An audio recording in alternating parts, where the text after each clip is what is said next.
Le psaume 147.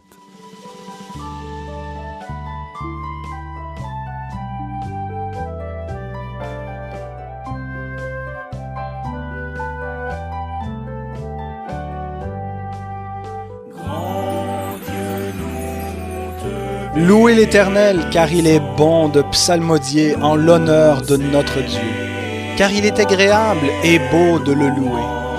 L'Éternel rebâtit Jérusalem, il rassemble les exilés d'Israël, il guérit ceux qui ont le cœur brisé et panse leurs blessures. Il compte le nombre des étoiles, il leur donne à toutes des noms. Notre Seigneur est grand, d'une force immense, son intelligence n'a point de limite. L'Éternel soutient les humbles, il abaisse les méchants jusqu'à terre.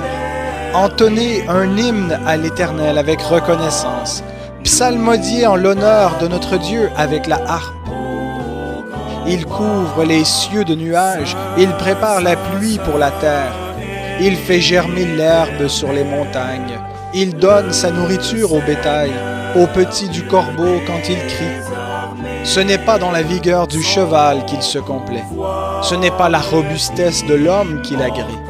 L'Éternel agrée ceux qui le craignent, ceux qui s'attendent à sa bienveillance. Jérusalem, glorifie l'Éternel. Sion, loue ton Dieu, car il renforce les verrous de tes portes. Il bénit tes fils au milieu de toi. Il établit la paix dans ton territoire, il te rassasie du meilleur froment. Il envoie sa promesse sur la terre, sa parole court avec rapidité. Il donne la neige comme de la laine, il répand le givre comme de la cendre. Il lance sa glace par morceaux. Qui peut résister devant son froid? Il envoie sa parole et les fait fondre. Il fait souffler son vent et les eaux coulent. Il révèle ses paroles à Jacob, ses prescriptions et ses ordonnances à Israël. Il n'a pas agi de même pour toutes les nations. Elles ne connaissent pas ses ordonnances. Louez l'Éternel. Par ton amour jusqu'au céleste séjour. L'Exode, chapitre 20. Alors Dieu prononça toutes ces paroles en disant: Je suis l'Éternel, ton Dieu, qui t'ai fait sortir du pays d'Égypte, de la maison de servitude. Tu n'auras pas d'autre Dieu devant ma face. Tu ne te feras point d'image taillée, ni de représentation quelconque des choses qui sont en haut dans les cieux, qui sont en bas sur la terre, et qui sont dans les eaux plus bas que la terre. Tu ne te prosterneras point devant elles, et tu ne les serviras point.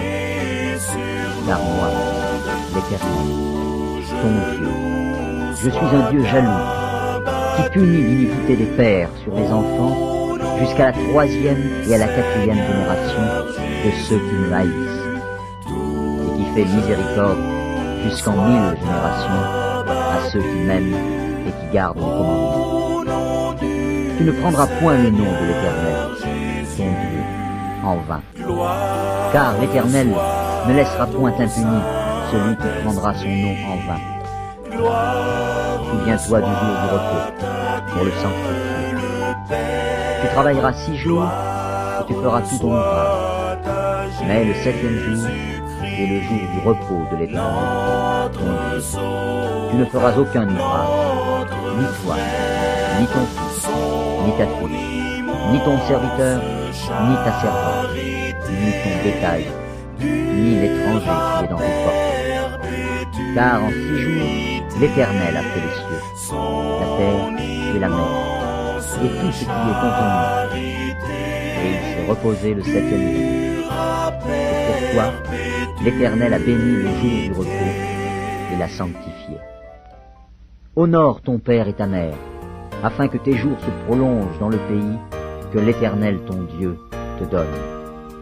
Tu ne tueras point, tu ne commettras point d'adultère, tu ne déroberas point, tu ne porteras point de faux témoignages contre ton prochain, tu ne convoiteras point la maison de ton prochain, Tu ne convoiteras point la femme du prochain, ni son serviteur, ni son servante, ni son bœuf, ni son âne, ni aucune chose qui appartienne à ton prochain.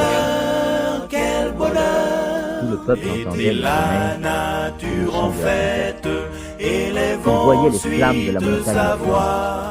À ce spectacle, le peuple tremblait et se tenait dans l'éloignement. Ils dirent à Moïse, parle-nous toi-même, mais que Dieu ne nous parle point, de peur que nous mourions.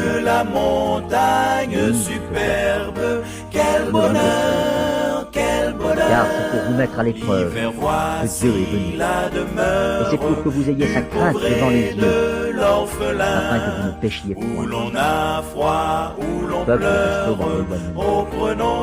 Moïse s'approcha de la nuée où était Dieu. L'Éternel dit à Moïse, tu parleras ainsi aux enfants d'Israël. Vous avez vu que je vous ai parlé depuis le ciel. Vous ne ferez point des dieux d'argent ou des dieux d'or pour me les associer. Vous ne vous en ferez point.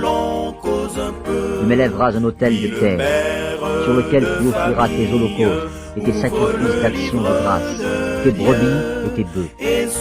Partout où je rappellerai mon nom, je viendrai à toi, je te bénirai.